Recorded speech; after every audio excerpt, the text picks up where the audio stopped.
Hello, and welcome to the Rapier Tournament.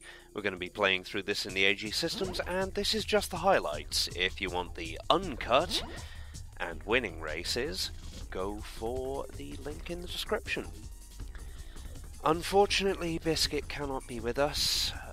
Everybody wishes computer a speedy recovery. But here's going to be the main theme of the Rapier Tournament.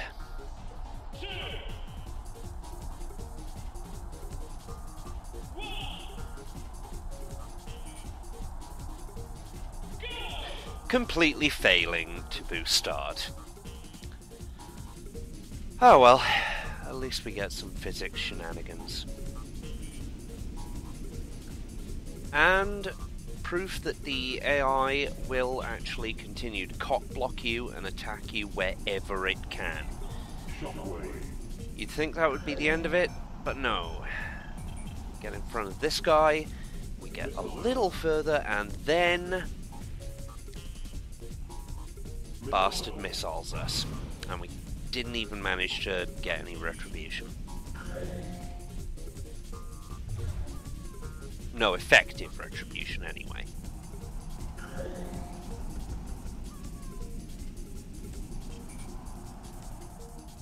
In spite of this, however, we did eventually manage to pass him. Whereupon we learned that, yes, if you're going to fire a rocket at someone, fire it so that you can actually get out the way. Luckily that mistake doesn't cost us very much. But yeah, the Rapier Tournament is not as forgiving of mistakes. It's still pretty easy to use boost pads to recover from your mistakes, but then you have things like Wipeout Craft Miscegenation. Hoi!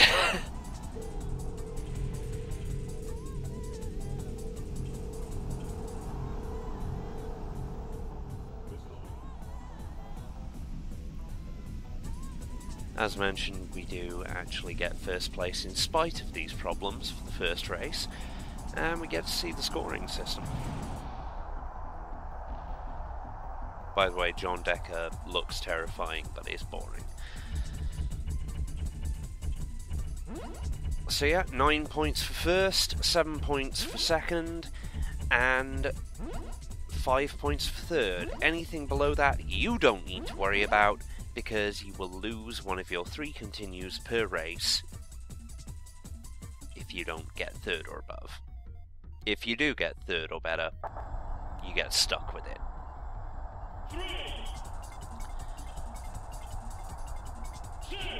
Kind of annoying looking at this now to fail again and again on a boost start.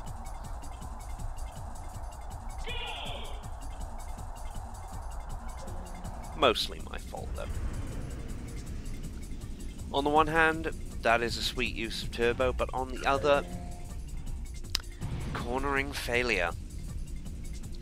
The boost pad helps us a lot, as does some good air braking, but just as you gain an advantage, you can also lose it with one minor fuck up, and now she's just playing with us.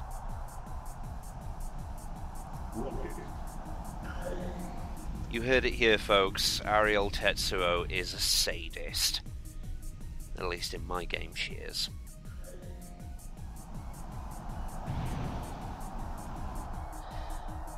Third, very disappointing, and you'll notice that first and second, well, nearly always first or second, first if you lose, and second if you don't, is Daniel Chang, also of AG Systems. Yeah, sure, he's on the same team, but we want to win. In fact, if we don't win, we don't get the bonuses that come from winning. So this is not an ideal situation, him being ahead of us.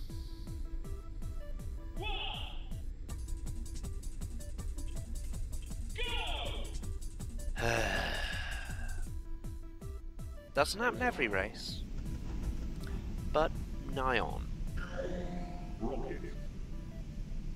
Now here's an interesting physics glitch. Yes, we knocked him into the track, and then he bounced out.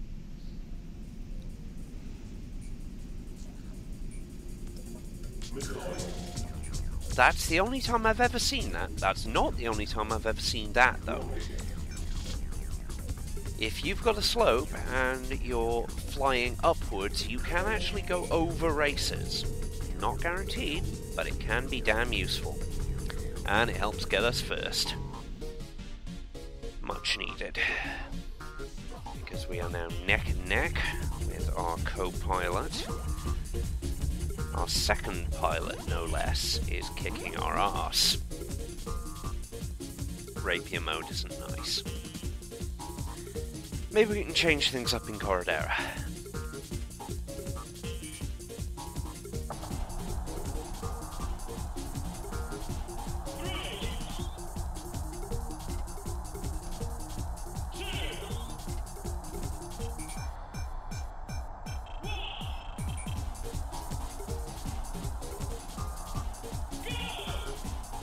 Well, at least it wasn't a stall.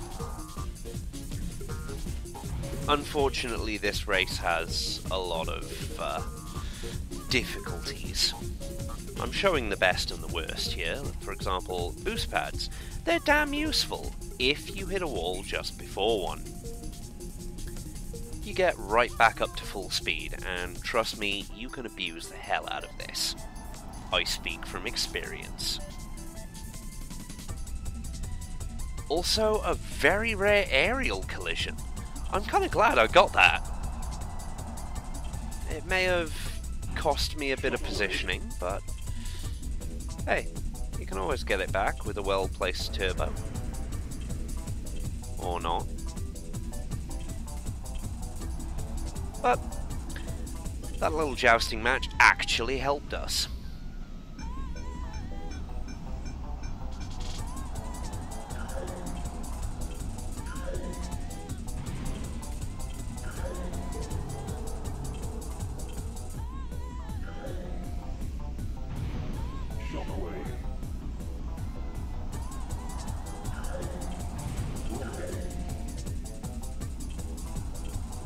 Got quite a few turbos this track, and I was quite chuffed with that. But I think this is one of the turbos. No, this was a very good use of turbo. Coming out of an air brake turn, you are slowed down, but you're also pointing in the right direction, and a turbo will obviously shove you in exactly the right direction you need to go, instead of sliding you a bit more. So, another first, and we briefly pull ahead. Sadly, this is not to last.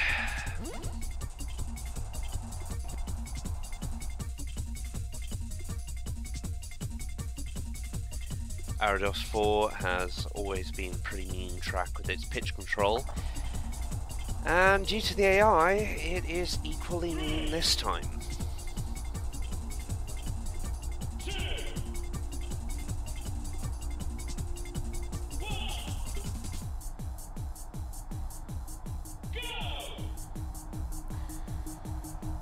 We do have a moderately strong start. And here we see good Rapier air braking there for the corner, but hitting nearly every mine, not good for us. And considering that we're 4th on the second lap and we've just wasted a turbo, that's not great. But still, you get some good aerial on this map. This track has some good aerial. And a little chance for revenge further down the line.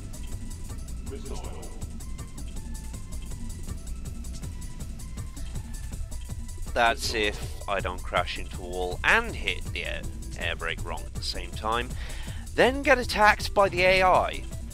I warned you the AI was vicious.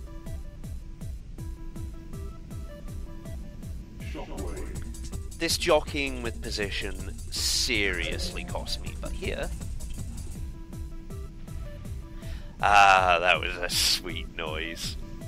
Yes, they hit 3 of the mines in midair, proving my point, and blessedly getting rid of them for the rest of the race. But as you may have noticed, it has cost us a lot of position, which, wait for it, we just about get rid of. Now, that missile didn't lock on because he went off the screen just as I fired. But now, just as I feared, Silverstream is the decider.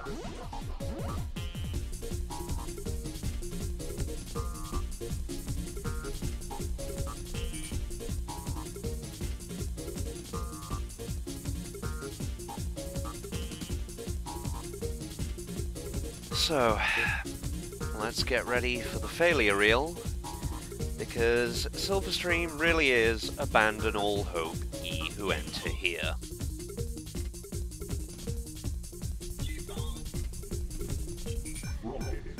First off, bad air brake, doom, and proof that you should never use turbo in this area.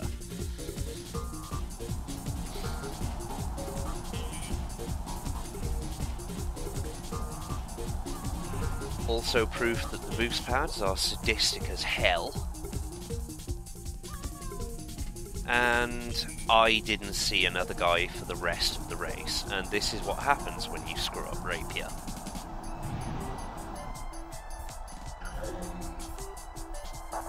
I may not like his victory picture, but I do like his failure picture. So pissed, and so gnome-like. By the way, John Decker was a UFO nut and Air Force trained. He joined AG Systems pretty much as soon as he could after he left Air Force training, and is one of their best test pilots.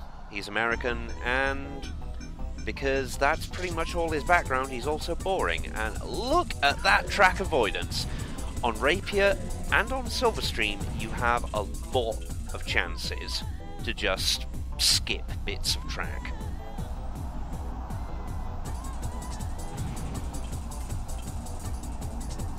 And while this is another example of not getting out the way of the guy I've just shot, the turbo does counter. Unfortunately, second just doesn't cut it. Oh well, third time's the charm, eh? Yeah, you look smug, and you've got a right to be, because AGS won, but you didn't, and we need you to, John. So here we go, the actual winning run. Well, the highlights anyway.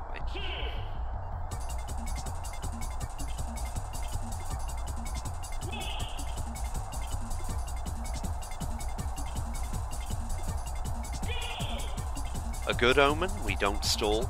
Never, ever stall on Silverstream. If you stall on Silverstream, you are fucked. That is the end of the story. And a strong start with a missile power-up right at the beginning. And more track dodging. Now this is a particularly interesting missile shot, because, keep a lookout, he's going right, but so does the missile. And that faint explosion you heard was him being successfully hit with it. Missiles seem to be the theme of a winning Silverstream run, because while a turbo's of dubious use on this track, a missile is always good. Now, we have won the Rapier Tournament. What are we going to get for it? Apart from John's smug face. And a relatively good time. I believe the record for Silverstream Rapier is exactly 2 minutes. But yes, we get to see the first example ever in the series of automatic replay camera, with some very interesting polygon issues back there, but And no, the chugging isn't the game, that is actually the model chugging along in its path. We'll see an interesting AI pathing glitch in a minute, which may explain why some racers don't do so well on Silverstream, but this is the first victory message of the game.